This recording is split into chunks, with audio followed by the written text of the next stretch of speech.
We spend years preparing our kids to go off to college. But how much time do we actually prepare ourselves? Probably not nearly as much, right?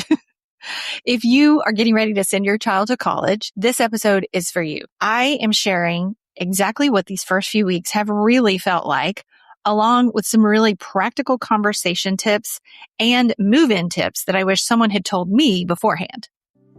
Welcome to the Thrive with Intention show, the podcast for women navigating the beautiful mess of midlife. I'm your host, Jody Pfeiffer, certified midlife coach for women. Each week, you'll get real stories, practical tools, and mindset shifts to help you design your next chapter with confidence, clarity, and a little badass energy.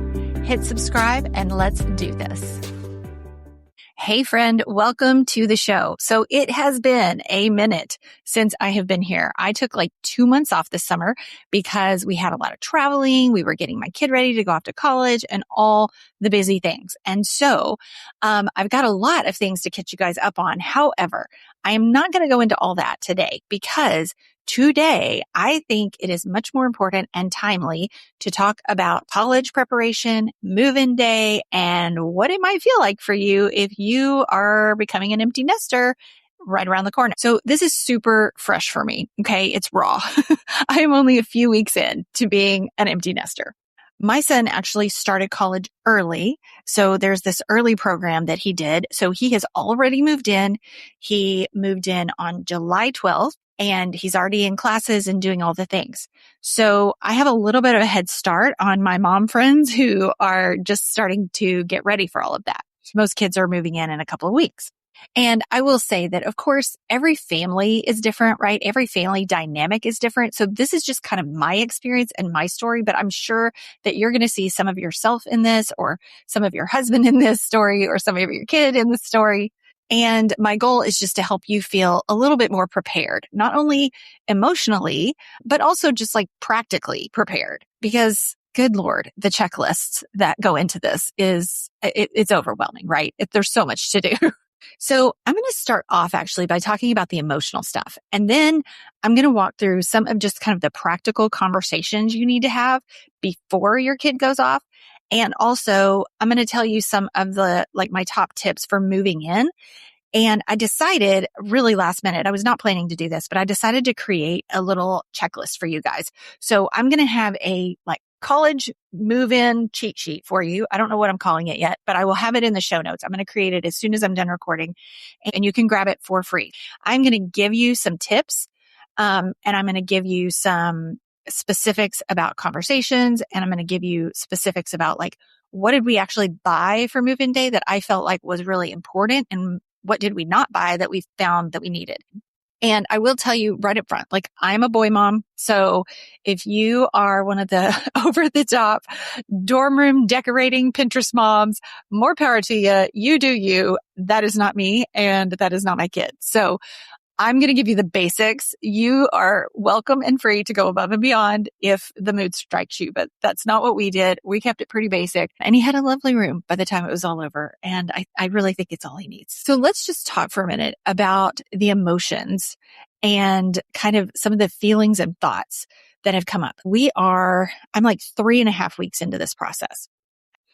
And, we spend our whole lives really as parents, are about preparing our kids, right? We're helping them grow up into responsible adults. That's kind of all the things we're doing all along the way. We want them to grow up and be an adult. We want them to discover themselves, learn what makes them happy, learn what they're interested in and all those things, but also the practical stuff too. And the truth is we just don't spend any time preparing ourselves for this transition. We know it's coming, and still it seems to sneak up on us. It's terrible. Listen, first of all, the actual move-in day was emotional. There's no doubt about that. You're just so excited for your kid, and this is my one and only kid, right? So you're excited for them. And also you're just realizing it's just such a big milestone, and it's a beautiful thing, and it's sad at the same time. And it's all the things. And I was feeling all of that, and I may start crying. I'm already starting to tear up. Okay. So I did pretty good. I held it together. We spent the day unpacking, doing all the things. And then it was time for me to go. They had a little event that night. So, which is designed, of course, to get parents to like exit stage left, right? And so we are standing in his dorm room and I'm like, okay, I want to give you a big hug right here before we go down with all the people. And I hug my kid a lot, y'all. We hug every day a lot. And oh gosh, that was just, it was a good one and it was a hard one because as I'm standing there holding on to my baby, and he still feels like my baby to me, um, I'm just hugging him so tightly and I'm just trying to pour into him all of the hopes and dreams that I have as a mom and the love that I have for him. And also at the same time, realizing that these hugs are not going to be a daily occurrence anymore. Man, that's hard. That's hard, you guys. That's hard. So yeah, I was emotional. I was definitely emotional. I was still emotional. um, but for that last hug, I just was so present and so in it, and it was nice and long. And luckily my kid is very, accommodating when it comes to me needing a good hug. So he gave me a nice long hug and that was lovely. And of course I cried and then cleaned myself up a little bit and we headed out to be with other people. And then I gave him another very brief, because I knew I would break down if I was there too long. Very brief hug, like in the doorway of the dorm. Other people are around, parents and kids and students and whatever. I walked out to my car and definitely was crying on the walk, but trying to keep it together. Did pretty good. Got in the car and then broke down and sat there.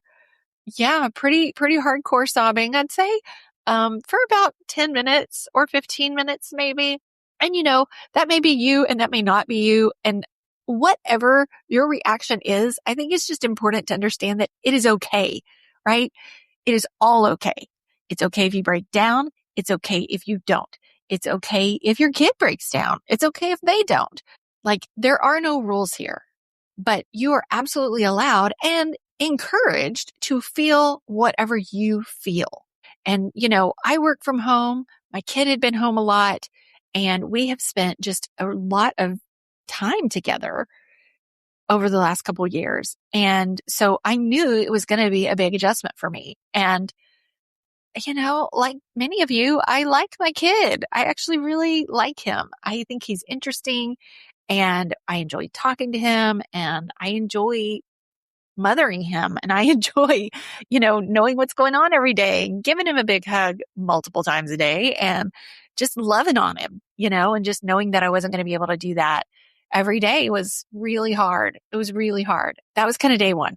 And then you come home and we only have one kid.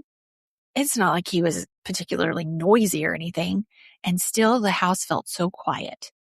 And it was just bizarre to have his room there and like him not be in it and knowing he's not gonna be in it on any regular basis, maybe in the summers or whatever, but like this phase of our life is over and it's just so strange. And I will say, like I said before, every family is different. For me, though, for us in our family, we have a very traditional roles in our family. And I have been, mom in charge. So I'm the one that was always involved in all the school activities and going on the field trips and the Christmas parties and buying the, teacher appreciation gifts and like all of the things, communication with teachers or anything like that that needed to be done. I'm the one that knows what's going on all the time with all the things, taking him to the doctor and the dentist and whatever, right? Knowing what his schedule is, like that was all me. And I loved that part of my life. I absolutely loved it. I really did. Now, of course, sometimes it can be a little annoying and frustrating and whatever, overwhelming, but overall, I loved it. So it's been funny because my husband's experience is not the same as mine, right? Like I'm feeling all this kind of grief and loss and just disorientation that he really isn't feeling. And he's much more just like, well, yeah, this is what he's supposed to do. Great. Good. Go do it. And of course I agree with that. But at the same time, my brain and my heart is just like almost split in half, right? It's like half of me is so excited for him and encouraging and like can't wait to see what kind of things he does and all of that. And the other half is grieving the loss and the change. So my husband, Dan, and I have been talking about what this feels like, for me and for him. And what is so funny now, okay, this might sound a little creepy. It's not creepy. I don't mean it creepy in the least, but at first, and this was like night one, so forgive me, but yeah, the day after I dropped him off, I was explaining to my husband and I was like, it almost feels like a death. And he acted like that was ridiculous. It was like, well, he's not dead. And I said, no, of course he's not. It's not like that. But it's kind of a death of a time in our lives. It's a kind of a death of that person that I have been a little bit, like certainly a shift. So as we've talked it through more, we've come up with a better analogy. And that is that I said, I feel like I have been in this long-term loving relationship and I am still completely in love and I've been dumped. He is now broken up with me, but he wants to stay friends. My husband then added on to this and was like, yeah, basically I married my woman and then you left me for another man. And now he dumped you and I've got you back. And it does kind of feel like that in a really weird way. It really does kind of feel like that. But on the other hand, there are positives that come with this time. And all the women I know who have gone through this before me, who are older, tell me, I promise you're going to love it. You're going to love being an empty nester. You will. And I'm like, okay, I'm trying to believe y'all. Oh, it just hurts right now. I don't know. But I will say, even over this short amount of time, I have noticed just kind of like there's just freedoms that I didn't have before, right? So you know how when your kids are little, when Dylan was little, he started going to spend the night and then sometimes weekends with his grandparents. And we would do this on a regular basis. It was kind of like our time to have like date night or date weekend. And he would go spend the weekend with grandparents. We were very lucky because both grandparents lived close enough that we could do this. And I'll never forget how it felt those first few times. I was so unprepared for it because it was like so freeing. It felt like I had just unplugged, as a mom. And I kind of had, right? He was safe. He was being taken care of. He was having a good time. I knew that. And so I was able to just turn off that mom switch. And this is very similar, right? I didn't expect it as much now because he's older, right? Like he hasn't needed me on the same level as he did when he was little over the last few years. But it is still definitely a freeing kind of an untethering is what it feels like, and it's not so much about, oh, now I have so much more time on my hands because I had time before. He's 18. He's been driving for a couple of years. I haven't been hauling him to school, picking him up and all that kind of stuff, but it's the energy. It's the mental load that I still was so plugged into, right? Like making sure, is he awake? Is he eating something? Did he go do that thing he needed to do? Constantly checking in on all these various things. And it's like having a bunch of tabs open in your brain, right? Like you have on your computer screen. You always have those tabs open and you got to check in on them all the time.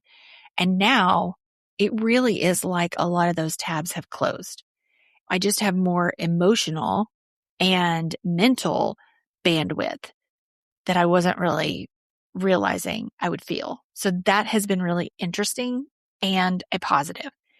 And it's really kind of like, okay, well, now I have so much space to actually think about myself and think about what I want and how do I want to spend my time and what things are important to me now and what do Dan and I want this season to look like for us? And, what really matters to me now? And one of the small things that matters to me is decluttering my house. I've started decluttering and I'm really excited about it. And I don't know what it is about your kid going off to college, but it's like, let's clean some stuff out. And that has been really good. So I wanted to share because I think it's important that, whatever you're feeling, is okay. And whatever you're feeling, other women have felt, whether your experience is the same as mine or not. And I'm sure everybody's is going to be a little bit different. But I do believe most moms feel a sadness and a grief and also an excitement and a freeing. And then you feel guilty for feeling free, which is ridiculous because that's how we're supposed to feel, right? They are feeling more free now. They are untethered as well. They're coming into their own as a human being, as an adult. They're growing into the person they're going to become. And we want to give them that freedom. And you are too. You are growing into the woman you are going to become in this next phase, in this next chapter, in this next season. So embrace that. There's a lot of great things. You can have date nights with your husband again. You can walk through the house without a bra or maybe no clothes at all if you want to, right? There's nobody in the house except your husband. How beautiful. How long has it been since you got to do that? I know for me, it's been a long time. And so there's just a lot of freedom that comes to respect and feel the feelings of the grief and the loss and the change, and also embrace all those positives. Notice those too. Like it is both, right? It is beautiful and it is messy and it is hard and it is awesome. So just enjoy all of it. Okay, let's get into some practical tips. Before move-in day comes, some conversations that you need to have are around money, right? Everybody's different. You do you. However you work it out is fine. But I think it's really important that you sit down with your child and discuss money. They should be really aware and understand what you're willing to pay for, what you are not paying for. Are you expecting them to get a job or not? Are you paying for all of their fun money and extracurricular activities, or are they? Are they having to pay for all of it? And if so, hopefully you're having that conversation early enough so that they can prepare and look into all of the different financial aid and all that stuff. You want to make that clear to everybody so that there's no surprises. And it gives them autonomy, right? You want to empower them. And the more knowledgeable they are, and the more clear you are about your expectations and what your plans are, the better off you both will be. For us, we are lucky enough that we can pay for college. So we are paying for all of his college. We're paying for room and board, all the things, right? And right now we're paying for anything extra too. So I'm giving him money every month if he wants to run to the grocery store, if he needs something for his dorm, if he wanted to go out to eat with friends or go to a movie with friends or whatever. I'm giving him some extra money to do that stuff with right now. However, that is only going to be happening the first semester.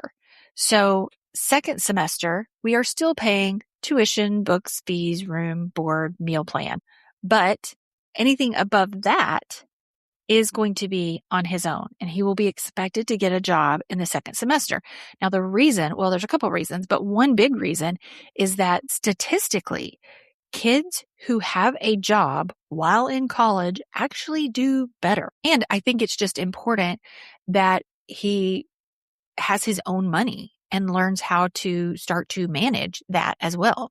So one of the things we did as well is when I said, okay, here's how much money you're going to get every month. So I set an amount. It's not like this free flow and spend whatever you want, because I think it's important for him to learn how to budget as well. This is a great learning opportunity, a real life, real world chance to see how spending money works and how you can run out if you're not careful, and you got to think ahead about what else you want to do and what else is coming up and all those things.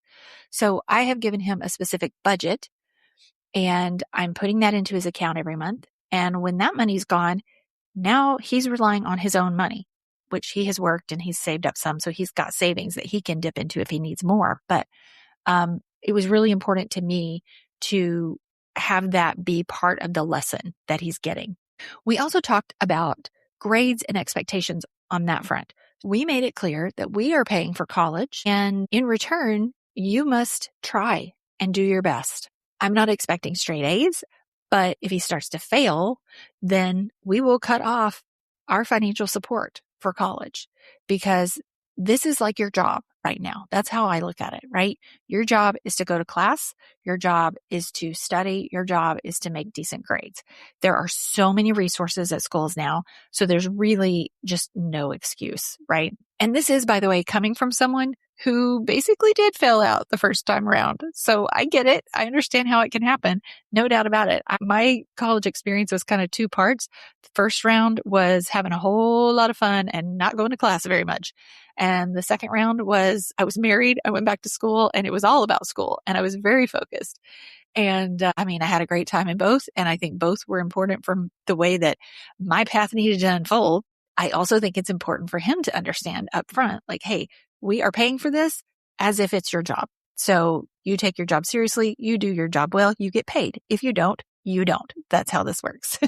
So another conversation you want to have is about credit cards. So credit cards are a way that you can help your child build credit early on. So I wanted him to have a credit card right out of the gate, but I also don't want him to get in trouble with it. So I am doing a little bit of overseeing with the credit card and making sure that that is getting paid off every single month. Because I do want him to learn how to use a credit card responsibly too. Credit cards have so many bonus points and travel points and all kinds of benefits that come with them. So I think they're great, but it's also important that they learn how to use them responsibly. So we're doing a little bit of teaching around that as we go. We also talked about some safety things. We had conversations around dating. We had conversations around drinking, drugs, parties, all of that kind of stuff. How, if you're out on a date, you're responsible for helping to make sure that she is safe if she is on a date with you. And we also talked about things like leaving a party if you're uncomfortable. So one of the things we did, he's got his car at school, but also we got the Uber app on his phone and we hooked that to our credit card. And we said, look, this is a no questions asked policy. If you are somewhere and you don't want to be there, you can call Uber anytime. We will pay for it. No questions asked, because I want him to feel very comfortable getting out of those situations if he's ridden with a friend and now his friend is drunk or, whatever is going on. I just want him to have that out and not have to worry about it. Okay. And then a couple things you want to keep in mind are HIPAA. Now your child is 18. They go off to college. Anything medical that goes on, you have access to none of it unless they sign HIPAA paperwork. So make sure you look into that. You can find the information on your college website. If you can't, call them. Don't be afraid to call them. I can't stress that enough. I see so many questions from parents on the Facebook groups that I'm in for the college that I'm like, you really just need to call the campus. Like, they'll help you. They know way more than we do. And so don't be afraid to call them. If you want access to anything medically, then your kid is going to have to sign a HIPAA form to release that information to you. So you want to do that early on. And you also want to get access to billing if you are paying any bills for the school, and parent access to any kind of records that they have at the school. And that is something that each school will have a different process for, but make sure you look into that. Okay, so here are some move-in tips, dorm tips. So if your kid's not in a dorm, I got nothing for you. We haven't done that yet. We haven't done an apartment or a house or anything like that. We've only done the dorm. So that's what I know about right now.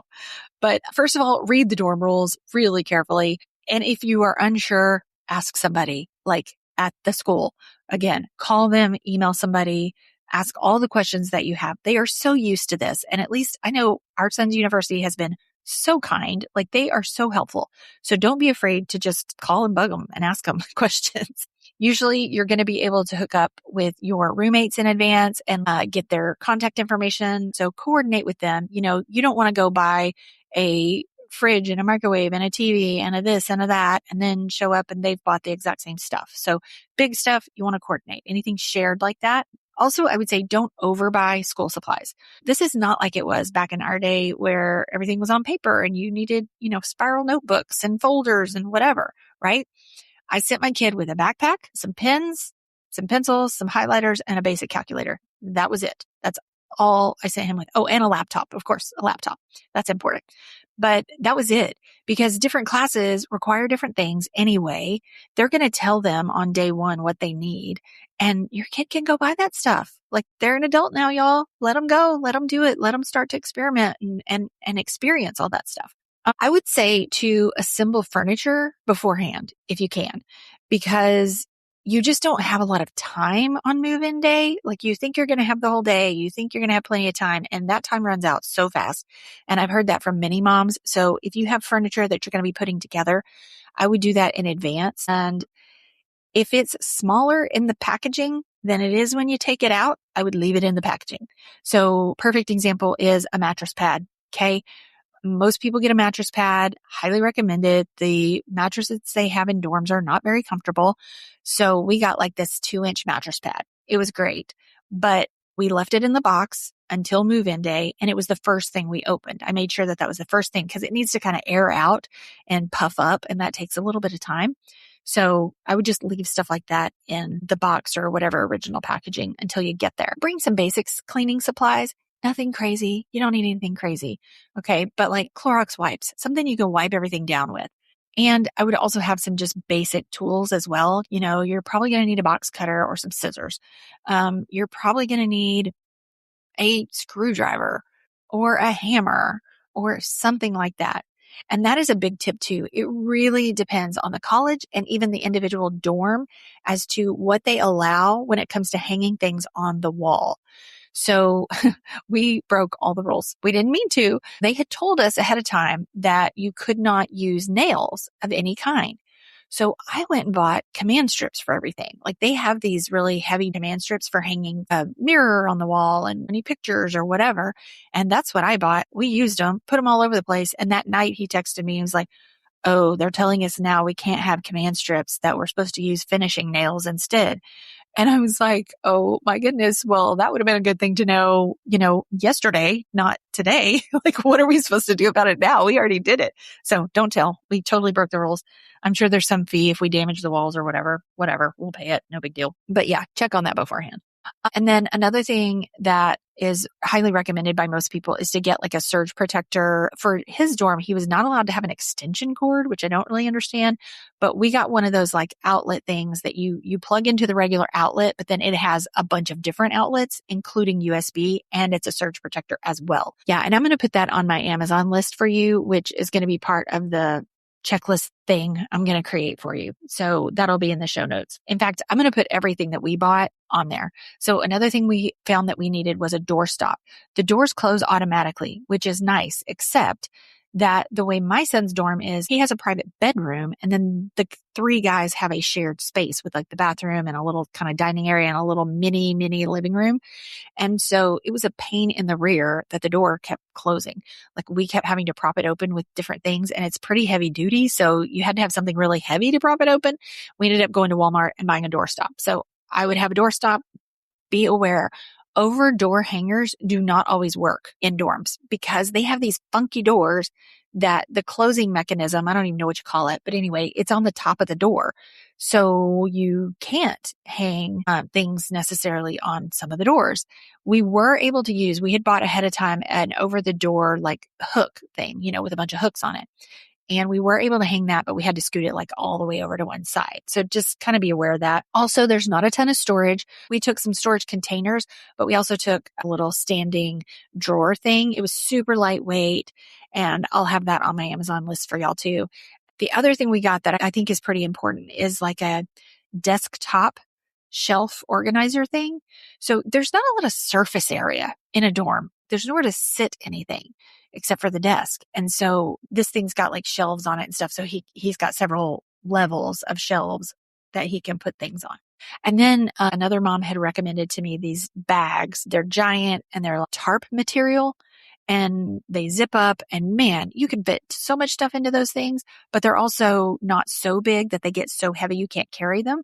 So highly recommend those. I'll put those on my Amazon list as well. I'm not putting extra stuff on there. I'm not putting fairy lights. I'm not putting fluffy chairs. I'm not putting any of that stuff. Y'all go find that if you want it. That's fine. I'm just putting the basics, the things I really think you need. All right, y'all. Just remember, this season, this moment in your life, it's different. It's a transition for sure. Things are definitely changing, and it's okay to grieve what you're losing, and it's okay to be excited about what you're gaining. Use that mental bandwidth and that extra energy you have to think about what you want now. What do you want? What are those things you have put on the back burner, or even things that you've just always thought, oh, that's kind of nice for those people who have time for that. You might have time for it now. Take a look at the hobbies. Take a look at just the different things that you think you might want to do and what's important to you. And go to the show notes and get the checklist. And if you like this episode, please subscribe if you haven't already. Give me a review. I would love 5 stars. I would really love a written review. And I would love if you would share this episode with any of the moms who are coming up on this season, because it's a doozy, y'all. It's a doozy. I'm with you. I'm with you in it. We got this. We can do it. All right, y'all. That's all I got. Go be fabulous. Hey there. I know a lot of things are changing right now. Your body, your hormones, your relationships, your kids are growing up, your parents are getting older, maybe your career is shifting too. It's hard to know where to start. That's exactly why I created my free Shift Happens quiz. It'll help you cut through the noise and figure out which area of your life deserves your attention first. Just head to thrivewithintention.com/quiz or click the link in the show notes.